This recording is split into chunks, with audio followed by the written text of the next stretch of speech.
Hi friends, சிறகடை காசு serial இனி வரப்போகிற எபிசோட்ஸ் அனுப்பும்போது தான் இந்த வீடியோவில் பார்க்க போகிறோம். வாங்க ஃப்ரெண்ட்ஸ் பார்க்கலாம். இப்போது இங்கே முத்து வந்து சாமிக்கு மாலை போட்டிருக்கிறதுனால பூஜைக்கு ஏற்பாடு பண்ணியிருக்காங்க. ஸோ அங்கே எல்லாரையும் வர சொல்லியிருந்தாங்க. அப்போது மீனா அவங்களுடைய வீட்டில் இருந்து எல்லோரும் வந்திருக்காங்க. ஸோ அப்போ வந்து பூஜை ஆரம்பிக்கலாம் அப்படின்னு சொல்லிட்டு பூஜையை ஸ்டார்ட் பண்ணலாம் அப்படின்ற போது மீனா வந்து இளநீ குடிச்சிட்ருக்காங்க. அதனால் வெயிட் பண்ணிகிட்ருக்காங்க. ஸோ இங்கே இவங்களுடைய வீட்டிலேருந்து அண்ணாமலை, ஸ்ருதி, ரவி, இவங்க விஜயா, மனோஜ் இவங்க யாரையுமே வந்து முத்து கூப்பிடலை. ஏன்னா அவங்க சாமிக்கு மாலை போட்டிருக்கிறத விட நான்வெஜ் தான் முக்கியம் அப்படின்னு பேசிகிட்டு இருக்காங்க. அதனால தான் முத்து அங்கேருந்து காஷேட்டு பக்கத்துலேயே வந்து தங்கியிருக்காரு, வீட்டை விட்டு வெளியே வந்து. ஸோ வந்து அதனால் அங்கே கண்டிப்பாக அவங்க யாரும் சுத்தபத்தமாக இருக்கவும் போகிறதில்ல. சாமிக்கு இன்றைக்கி பூஜை அப்படின்னும் வரப்போகிறதும் கிடையாது. அப்படின்றதுனால இங்கே நம்ம முத்து வந்து பார்த்திங்க அப்படின்னா இங்கேயே தங்கி வந்து பார்த்திங்க அப்படின்னா பூஜையை வந்து பண்ணிகிட்ருக்காங்க. ஸோ அது இன்னும் வந்து அந்த விஷயம் மீனாவுக்கு தெரியாது. ஸோ இப்போ பூஜைக்கு வந்திருக்காங்க. ஸோ பூஜை வந்து ஏற்பாடு பண்ணுறாங்க. அந்த சமயத்தில் அண்ணாமலை மட்டும் வந்து பார்த்திங்க அப்படின்னா வராங்க. அவங்கள பார்த்த உடனே முத்து வாங்கப்பா அப்படின்னு சொல்லிட்டு, வாங்க மாமா அப்படின்னு, வாங்க சம்மந்தி அப்படின்னு எல்லாருமே கூப்பிடுறாங்க. அதுக்கப்புறம் கரெக்டாக டைமுக்கு தான்ப்பா வந்திருக்க, பூஜை ஆரம்பிச்சிடலாம் அப்படின்னு சொல்லிட்டு பூஜை ஸ்டார்ட் பண்ணிடுறாங்க. ஸோ பூஜை வந்து நல்லபடியாக பண்ணி முடிச்சதுக்கப்புறமா எல்லாரும் அன்னதானம் கொடுக்குறாங்க. ஸோ எல்லாருமே சாப்பிட்டுட்ருக்காங்க. அதுக்கப்புறம் வந்துட்டு முத்து, சரிடா உனக்கு ஏதாச்சும் வேணும்னா என்கிட்ட கேளுடா, நீ இங்கே வேறு இருக்க, உனக்கு துணிமணி ஏதாச்சும் வேணுமா முத்து, வீட்டிலேருந்து ஏதாச்சும் கொண்டு வரணுமா அப்படின்னு. அப்பா அதெல்லாம் எதுவும் வேணாப்பா, சாமிக்கு தேவையான ட்ரெஸ் மட்டும் தானே, அதெல்லாம் இங்கே இருக்குப்பா, பார்க்கலாம்ப்பா, கோயிலுக்கு போகும்போது ஏதாச்சும் தேவைப்பட்டால் நான் வந்து கேட்குறேன்ப்பா அப்படின்னு சொல்லிட்டு இங்கே அண்ணாமலை வந்துட்டு முத்துக்கிட்ட பேசிகிட்டு இருக்கும்போது இதை வந்து மீனாவும் அவங்களுடைய அம்மாவும் பார்க்குறாங்க. அப்போது என்னம்மாம்மா வீட்டிலேருந்து ஏதாச்சும் கொண்டு வரட்டுமான்னு கேட்டுட்ருக்கீங்க, இவர் வீட்டில் தானே இருக்காரு அப்படின்னு சொல்லிட்டு. இல்லைம்மா இவன் எங்கே வீட்டில் இருக்கான், சாமிக்கு மாலை போட்டுட்டு வந்தால் சுத்தபத்தமாக இருக்கணும் அப்படின்னு தான் காய்கறிகள்லாம் நானும் வீட்டுக்கு வாங்கிட்டு வந்தேன். ஆனால் உனக்கு தான் உன் அத்தையை பற்றி நல்லாவே தெரியுமே, உன் அத்தையும் மனோஜும் சேர்ந்துக்கிட்டு அவங்களால கறி சாப்பிடாமல் இருக்க முடியாதுன்னு சொல்லி முத்துக்கிட்ட பேசி முத்துவும் அங்கேருந்து வீட்டிலேருந்து வந்துட்டாமா. இப்போ முத்து இங்கே தான் இருக்கான் அப்படின்னு சொல்லிட்டு இங்கே அண்ணாமலை சொல்கிறாரு. என்ன சாமி இதெல்லாம் அப்படின்னு சொல்லிட்டு இங்கே மீனா வந்து முத்துவை பார்த்து கேட்டுட்ருக்கோம். என்ன பண்ணுறதுப்பா, அதாவது பொண்டாட்டின்னு ஒருத்தி இல்லை அப்படின்னா அவனுக்கு பிறந்த வீட்லேயே மரியாதை இல்லை, என்னப்பா பண்ணுறது அப்படின்னு சொல்லிட்டு இங்கே முத்து வந்து பேசிகிட்டு இருக்கவும் மீனாவுக்கு ரொம்ப கஷ்டமாக இருக்குது. இதை நினச்சி அங்கேயே அழுகவும் ஆரம்பிச்சிடுறாங்க. மீனா இப்போ நீ எதுக்கு அழுகிற அப்படின்னு சொல்லிட்டு இங்கே வந்து நம்ம முத்து வந்து கேட்குறாரு. ஏமா மீனா எதுக்கு அழுதுட்ருக்க அப்படின்னு. ஒன்றும் இல்லை மாமா அப்படின்னு சொல்லிட்டு, இங்கே பாருமா இனி அவன் குடிக்க மாட்டான், திருந்திடுவேன் அப்படின்னு சொல்லிட்டு தான் அவன் மாலை போட்டிருக்கான். இதுக்கப்புறமும் நீ வீட்டுக்கு வர்றது வராமல் இருக்கிறதும் உன்னோட இஷ்டமா. முத்து சொன்ன மாதிரி நீ அந்த வீட்டில் இல்லாததுனால வீடாகவே இல்லை, முத்துவும் அங்கே இல்லாமல் வீட்டை விட்டு வெளியில் வந்திருக்கான். மாலை போட்டிருக்கிற இந்த தம்பியத்தில் சுத்தபத்தமாக கூட இருக்க முடியாத அளவுக்கு அந்த வீட்டில் முத்துவுக்கு அந்த அளவுக்கு மரியாதை இருக்குது.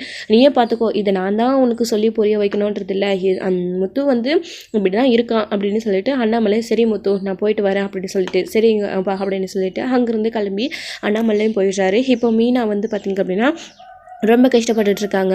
இதை நினச்சி நீ எல்லாம் அழுகாத மீனா, சீக்கிரமாகவே மலைக்கு போயிட்டு வந்துடுவேன் அப்படின்னு சொல்லிட்டு முத்து சொல்லிட்டுருக்காரு. அதுக்கப்புறம் வந்து முத்து வந்து மாறிட்டாரு அப்படின்னு மீனாவுக்கு இதுலேருந்தே புரியுது. யாரோ ஒருத்திக்காக நம்மளே கஷ்டப்படுத்திக்கிட்டு அவரையும் நாம் ஏன் கஷ்டப்படுத்தணும் அப்படின்னு மீனா இப்போ முடிவெடுக்கிறாங்க. ஸோ வந்து நாம் இல்லாததுனால அவரால் அந்த வீட்டில் கூட இருக்க முடியலை, அவரையே வீட்டை விட்டு அனுப்பியிருக்காங்க. எப்படா நாங்கள் இந்த வீட்டை விட்டு போவோன்னு இருக்காங்க போல இருக்குது, ஏன் அவங்களோட சுயநலத்துக்காக நாம் ஏன் இப்படி கஷ்டப்படணும் அப்படின்னு மீனா இப்போ நினைக்க ஆரம்பிக்கிறாங்க. அதுக்கப்புறம் வந்துட்டு செல்வம் சாமி கிட்ட வந்து நம்ம மீனா வந்துட்டு, அண்ணா நீங்கள் வெளியில் எங்கேயும் சாப்பிடாதீங்க, நானே வீட்டில் இருந்து தினமும் சாப்பாடு கொண்டு வரேன் அப்படின்னு. பரவாயில்லம்மா இருக்கட்டும், நாங்கள் இங்கேயே இருக்கிறதுனால அதாவது நாங்களாம் வீட்டுக்கு போயிட்டு தான் வரலாம், இல்லைன்னு சொல்லலை, ஆனால் முத்து மட்டும் இங்கே இருக்கிற போது நாங்கள் எல்லாரும் எங்கள் வீட்டுக்கு போய் நாங்கள் மட்டும் எப்படி சந்தோஷமாக இருக்க முடியும், அதனால தான் நாங்கள் எல்லாருமே சேர்ந்து முத்து கூடயே தங்கிடலான்னு முடிவு பண்ணிட்டோம் அப்படின்னு சொல்கிறாங்க. ஆனால் என்னென்ன இப்படி சொல்கிறீங்க, இங்கே போய் எப்படி நான் குளூரில் பனியில், ஸோ இங்கே தங்கி எப்படி நான் எல்லாமே முடியும் அப்படின்னு சொல்லிட்டு, என்னம்மா பண்ணுறது, முத்துவோட நிலமை அப்படி, நாங்கள் முத்து கூட இருந்து தானே ஆகணும், நீ இருந்துட்டு தான் முத்து உன் வீட்டில் இருந்திருப்பான், நீயும் முத்துக்கிட்ட வச்சுக்கிட்டு அங்கே போயிட்டுருக்க, இங்கே பாருமா அவன் திருந்துறதுக்கு அடையாளமாக தான் இந்த மாலையை போட்டிருக்கான், அவன் வேணும் உன்னை ட்ராமா பண்ணணும், உன்னுடைய மனசை மாற்றணும், இந்த மாதிரி பண்ணல, நீ முத்துவை கூடிய சீக்கிரம் புரிஞ்சுக்கோமா. நீ இல்லாதனால முத்துவை வீட்டில் மட்டும் இல்லை வெளிலையும் யாரும் மதிக்கிறது இல்லை, கண்டபடி பேசுகிறாங்க அப்படின்னு சொல்லிட்டு செல்வம் சொல்லிடுறாரு. டே செல்வம், இது இப்போ எதுக்கு சாமி அவசரப்பட்டு இந்த விஷயத்த மீனா கிட்ட சொல்கிறா அப்படின்னு சொல்லிட்டு முத்து வந்து கேட்குறாரு. அப்போது என்னாச்சுன்னா வெளியில் யார் என்ன பண்ணாங்க அவர் அப்படின்னு சொல்லிட்டு இங்கே நம்ம மீனா வந்து கேட்குறாங்க. இல்லை இதை சொல்லலாமா வேணாமான்னு தெரியல, நான் வேறு அவசரப்பட்டு உளறிட்டேன், முத்துவும் கோவப்படுவான், அது மட்டும் இல்லாமல் உங்களுடைய அம்மா கூட இருக்காங்க, உங்கள் அம்மா கூட இருக்கிற போது இந்த விஷயத்த நான் பேசுறது சரி வராது அப்படின்னு சொல்லிட்டு செல்வம் சொல்கிறாரு. இல்லைண்ணா என் புருஷனுக்கு மரியாதை கிடைக்கல அப்படின்னா அது யார் என்னன்னு நான் தெரிஞ்சுக்கிட்டே ஆகணும், அப்படி என்ன அவர் யார் என்ன பேசினாங்க எனக்கு தெரியணும் அப்படின்னு மீனா கேட்குறதுனால மன்னிச்சிடுங்க முத்துசாமி, வேறு வழி இல்லை, உளறிட்டேன், சொல்லி தான் ஆகணும் அப்படின்னு செல்வம் சொல்கிறாரு. இல்லை மீனா அதெல்லாம் ஒன்றும் இல்லை, நீங்கள் விடுங்க சாமி, நீங்கள் வாங்க, அதெல்லாம் ஒன்றும் இல்லை அத்தை, நீங்கள் மீனா கூட்டிகிட்டு கிளம்புங்க அப்படின்னு. இல்லை மாப்பிள்ள என்ன ஆச்சு மாப்பிள்ள, வீட்டில் இல்லாமல் இங்கே தான் வந்திருக்கீங்க அப்படின்னா வெளியிலேயும் ஏதோ பிரச்சனைன்னு அந்த சாமி சொல்கிறாரு, என்னன்னு சொல்லுங்க மாப்பிள்ள அப்படின்னு சொல்லிட்டு இங்கே அவங்களும் கேட்குறாங்க. ஸோ இல்லை அத்தை அதை சொன்னால் மனசு கஷ்டமாகும், வேண்டாம் அத்தை விடுங்க, எதுக்கு பிரச்சனை அப்படின்னு முத்து வந்து சொல்கிறாரு. அப்போ தான் இங்கே செல்வம் வந்து இதுக்கு மேலேயும் சொல்லாமல் இருக்கிறதுல எந்த பிரயோஜனமும் இல்லை அப்படின்னு சொல்லிட்டு உண்மையை சொல்லிடுறாரு.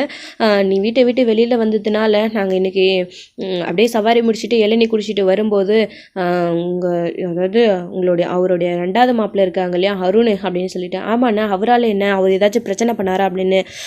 பிரச்சனையும் ஆகியிருக்கும், நான் முத்துவை சமாதானப்படுத்தி கூட்டிகிட்டு வந்துட்டேன், அவன் இளநீ குடிச்சிட்டு இருக்கும்போது வேணும்னே முத்துவை வம்பு கிழுகிறாமா, பொண்டாட்டி வீட்டை விட்டு வெளியே அனுப்பிட்டான், குடிக்கிறதுனால பண்ணுற தப்பெல்லாம் பண்ணிவிட்டு மாலை போடுறதுனால சாமி சரி பண்ணிடுமா, சாமி கிட்ட போய் மன்னிச்சிரு சாமின்னா சாமி வந்து மன்னிச்சிருமா, இல்லாத கேடித்தனெல்லாம் பண்ணிவிட்டு போலீஸ்க்கு வேலை இல்லாத பண்ணிவிடுவான் திருட்டு பையன் அப்படி இப்படின்னு ஏதோ பேசுகிறாமா, நீ இல்லாததுனால முத்துவை நீ வீட்டை விட்டு வெளியில் வந்துட்டேன்றதுனால என்னென்னமோ பேசுகிறாங்க, எனக்கு இதெல்லாம் பார்க்கும்போதே கஷ்டமாக இருக்குமா, முத்துவுக்கு அங்கேயே அவ்வளோ கோவம் வந்துச்சு, எதுக்கு வேணாம் சாமிக்கு மாலை போட்டிருக்கும்போது பிரச்சனை வேணான்னு நான் அவனை தடுத்து கூட்டிகிட்டு வந்துட்டேன், இது தெரிஞ்சால் நீங்கள் கண்டிப்பாக கஷ்டப்படுவீங்கன்னு தான் இந்த விஷயத்தை உங்ககிட்ட சொல்லக்கூடாதுன்னு மறைச்சு. ஆனால் முத்துவோட நிலைமையும் நீங்கள் புரிஞ்சுக்கணும், அவன் வந்து கஷ்டப்பட்டுட்டு இருக்கான், முத்து எல்லார மாதிரி கிடையாது, முத்துவை பற்றியும் உனக்கு நல்லாவே தெரியுமா, இதுக்காக இந்த சின்ன விஷயத்துக்காக நீ சண்டை போட்டுட்டு போயிருக்கக்கூடாது, தப்பு தான், நடந்து முடிஞ்சு போச்சு, எதுக்கு நடந்த விஷயத்த பேசிக்கிட்டு, யார் பக்கமாச்சும் தப்பு இருக்கட்டும், இனிமேலாச்சும் முத்துவை கொஞ்சம் புரிஞ்சுக்கம்மா, அவன் கண்டிப்பாக மாறிடுவான் அப்படின்னு சொல்லிட்டு செல்வம் நடந்த விஷயத்த சொன்னதுனால இப்போது ஏன் மாப்பிள்ளை சின்ன மாப்பிள்ளை இப்படி இருக்காருன்னு தெரியல, மன்னிச்சிருங்க மாப்பிள்ளை, அவர் இப்படிலாம் பேசியிருக்கக்கூடாது, தப்பு தான், பாத்தியாடே மீனா நீ கூட இல்லாததுனால மாப்பிள்ளைக்கு எவ்வளோ அசிங்கமோ அவமானமோ, வீட்லேயும் அவளுக்கு மரியாதை இல்லை, அருண் மாப்பிள்ளை இப்படி பேசியிருக்காரு, மாப்பிள்ளைக்கும் அவருக்கும் என் ஆரம்பத்துலேருந்தே பிரச்சனை, இது எப்போ தான் சரியாகும்னு தெரியல, அதனால் சொல்கிறது கேளு, நீ மாப்பிள்ளை வீட்டுக்கு போய் வீட்டை சுத்தபத்தமாக வச்சு மாப்பிள்ளையை பார்த்துக்கோ அப்படின்னு. இல்லை அத்தை விடுங்க, மீனாவுக்கு எதுக்கு கஷ்டம், அங்கே போனால் அவங்க ஏதாச்சும் பேசுவாங்க, விடுங்க அத்தை, நான் இங்கே இருந்துட்டு போகிறேன், மலைக்கு போயிட்டு வரேன், இன்னும் 2-3 நாள் தான், நான் அப்புறம் மலைக்கு போயிட்டு வந்துடுவேன் அப்படின்னு சொல்லிட்டு இங்கே முத்துவும் சொல்லிட்டு இருக்காங்க. அப்போ மீனா இவரை பற்றி இப்படியெல்லாம் பேசுகிறதுக்கு அந்த அருணுக்கு தகுதியே கிடையாது, அம்மா உன் மாப்பிள்ளையை பற்றி நான் இப்படி பேசுகிறேன்னு நீ தப்பாக நினச்சிக்காதம்மா, அவர் எந்த அளவுக்கு தங்கன்னு எனக்கு தெரியும், அவரை பற்றி இப்படி தேவையில்லாத பேசுகிற வேலையெல்லாம் வச்சுக்க வேணான்னு சொல்லிவிடுமா சீதா கிட்ட அருண் கிட்ட சொல்லி, இல்லைனா நானே நேரடியாக போய் பேச வேண்டியது இருக்கும் அப்படின்னு சொல்லிட்டு இங்கே நம்ம மீனா வந்து சொல்கிறாங்க. மீனா எதுக்கு சண்டை வேண்டாம், சீதாவுக்கு சொன்னால் சீதா கண்டிப்பாக அருண் கிட்ட சண்டை போடுவா, நீ போய் அவகிட்ட எதுவும் சொல்லி வச்சிருக்காது அப்படின்னு சொல்லிட்டு இங்கே வந்து முத்து வந்து சொல்லிட்டு இருக்காரு. அப்போ வந்து பாத்தியாடி இதுதான் மாப்பிள்ளையோட குணம், உன்னுக்கே அவரை பற்றி தெரியுது, அவர் தங்கம் அப்படின்னு சொல்லிட்டு நீ சின்ன விஷயத்துக்காக சண்டை போட்டுட்டு வந்திருக்க மாட்டேன், எனக்கு நல்லாவே தெரியும், இது மட்டும் காரணம் கிடையாது, உன் மனசுக்குள்ளே வேற ஒரு விஷயம் இருக்குது, இதுக்காக தான் நீ மாப்பிள்ளை கிட்ட சண்டை போடுற மாதிரி போட்டுட்டு இங்கே வந்திருக்கன்னு மாப்பிள்ளைக்கும் சரி எங்களுக்கும் சரி சம்மந்திக்கும் சரி எல்லாருக்குமே தெரிஞ்சிருக்கு. ஸோ வந்து அந்த விஷயம் என்னன்னு நாங்கள் யாருமே உன்னை கேட்க போகிறது கிடையாது, நீ வந்து இப்படி சண்டை போட்டுட்டு இதுதான் காரணம்னு மாப்பிள்ளை விட்டு பிரிஞ்சிருக்காத, அதனால மாப்பிள்ளைக்கு நிறைய கஷ்டங்கள் வருது, நீ போய் மாப்பிள்ளை கூடயே வீட்டில் இரு அப்படின்னு சொல்லிட்டு இங்கே வந்து அவங்களுடைய அம்மா சொல்கிறாங்க. மீனாவுமே யோசிக்கிறாங்க, என்னடி இதுக்கு மேலே என்ன யோசிச்சுட்ருக்கா அப்படின்னு சொல்லிட்டு, ஆமாம்மா நான் இல்லாததுனால அவருக்கு யாருமே அங்கே மரியாதை கொடுக்க மாட்டேன்றாங்க, என் புருஷனுக்கு கௌரவ கரிசலாக நடந்துக்கிற மாதிரி யாராச்சும் நடந்துக்கிட்டாங்க அப்படின்னா நான் சும்மாவே விட மாட்டேன் அப்படின்னு சொல்லிட்டு இங்கே மீனாவும் சொல்லிட்டுருக்காங்க. அத்தை மீனா வீட்டுக்கு வரேன்னு சொல்லிட்டால அத்தை, இதுவே போதும் விடுங்க அத்தை, ஆனால் இப்போ வேண்டாம் மீனா நீ அங்கேயே இரு, நான் மலைக்கு போயிட்டு வந்ததுக்கப்புறமா நீ வீட்டுக்கு வா அப்படின்னு சொல்கிறாங்க. இல்லைங்க அது வந்து அப்படின்னு அப்படின்னு. இல்லை மீனா அப்படின்னு சொல்லிட்டு, செல்வம் சாமி நீங்களாச்சும் சொல்லுங்களேன் அப்படின்னு. விடுங்க மீனா சிஸ்டர், நீங்கள் உங்கள் வீட்டில் ஒரு 2 நாள் ரெஸ்ட் எடுங்க. முத்து அவ்வளோதான், 2 நாள் ஆயிடுச்சு, இன்னும் 3 நாளில் மலைக்கு போயிட்டு வந்து அதுக்கப்புறமா நீங்கள் வந்து வீட்டுக்கு போகலாம் அப்படின்னு சொல்லிட்டு செல்வம் சாமியும் சொல்லிட்டு இருக்காங்க. சரி ஓகே அப்படின்னு சொல்லிட்டு வீட்டுக்கு கிளம்பி மீனாவும் அவங்களுடைய அம்மா சத்யா எல்லாரும் போயிட்டுருக்காங்க. ஏன்டா அவசரப்பட்டு சொன்னேன் அப்படின்னு. சொன்னா தானே தெரியும், சும்மாவே இருந்தா வேணும்னே இப்படி எல்லாம் வம்பு இழுத்தான் யாரிட பார்த்துட்டு அமைதியாக இருப்பான், அந்த அருண் திருந்தவே மாட்டான்டா, நீ அமைதியாரு அப்படின்னு. சாமி மாலை போட்டிருக்கீங்க விடுங்க சாமி அப்படின்னு. எல்லாம் கோயிலுக்கு போயிட்டு வந்ததுக்கப்புறம் பார்த்துக்கிறேன்டா அப்படின்னு சொல்லிட்டு இவங்க 2 பேரும் பேசிகிட்டு இருக்காங்க. ஸோ இன்னொரு பக்கம் மீனா வந்து வருத்தப்பட்டுக்கிட்டே போகிறாங்க ஆட்டோவில். அப்போது ஏன்க்கா அருண் மாமா ஏன் இப்படி இருக்காரு, சீதாக்கு அந்த விஷயம் தெரிஞ்சால் கண்டிப்பாக சண்டை போடுவா அப்படின்னு. அதனால தான் யாரும் சீதா கிட்ட சொல்ல வேணாம் அப்படின்னு மீனாவே சொல்கிறாங்க. என்னடி சொல்கிற நீ, மாப்பிள்ளை இப்படி பண்ணியிருக்காரு எப்படி அப்படின்னு. வேணாம்மா, அவரே எதுக்கு பிரச்சனைன்னு நினைக்கிறாரு விடுமா. ஆனால் அருண் எனக்கு திருந்த போகிறாருன்னு தெரியல. அருணை பற்றி இன்னும் உங்கள் யாருக்கு தான் முழுசாக புரியல. அவர் உண்மையிலே அவர் தான் இவர் மேலே வன்மத்தையும் வேறு கோபத்தையும் வச்சுக்கிட்டு இப்படிலாம் பழி வாங்கிட்டு இருக்காருமா. இவர் அது பெருசாக எடுத்துக்காமல் விட்டு கொடுத்து ஒதுங்கி போகிறாரு. அப்போ கூட இவரை விடாமல் அருண் துரத்தி பிரச்சனை பண்ணிக்கிட்டே இருக்காரு. இதை மட்டும் வேணும்னா நீ சீதா கிட்ட நாசுக்கா வேறு மாதிரி சொல்கிற மாதிரி ஏதாச்சும் சொல்லி புரிய வைமா, சீதாவும் அருண்கிட்ட பேசட்டும் அப்படின்னு சொல்லிட்டு இங்கே மீனா சொல்லிட்டு இருக்காங்க. அதுக்கப்புறம் வீட்டுக்கு கிளம்பி போயிடுறாங்க. போனதுக்கப்புறமா மீனாவே வந்து பார்த்திங்க அப்படின்னா செல்வத்துக்கு ஃபோன் பண்ணுறாங்க. ஆனால் நீங்கள் மொத்தம் எத்தனை பேர் இருக்கீங்க அப்படின்னு சொல்லிட்டு. என்னம்மா நாங்கள் மொத்தம் இங்கே 3 ஒரு 5 பேர் இருக்கோம் அப்படின்னு சொல்லிட்டு, இனி நீங்கள் அங்கே சமைச்சு கஷ்டப்பட வேண்டாம், நானே எங்கள் வீட்டிலேருந்து சுத்தபத்தமாக சமைச்சு கொண்டு வரேன் அப்படின்னு மீனா சொல்கிறாங்க. என்ன வேண்டாம் அப்படின்னு சொல்லிட்டு முத்து கேட்கும்போது, சிஸ்டர் சமைச்சு கொண்டு வரேன்னு சொல்கிறாங்க அப்படின்னு சொல்லிட்டு, வேணாண்டா எதுக்கு அவளுக்கு கஷ்டம் அப்படின்னு. முத்து வேணான்னு சொல்கிறாமா அப்படின்னு.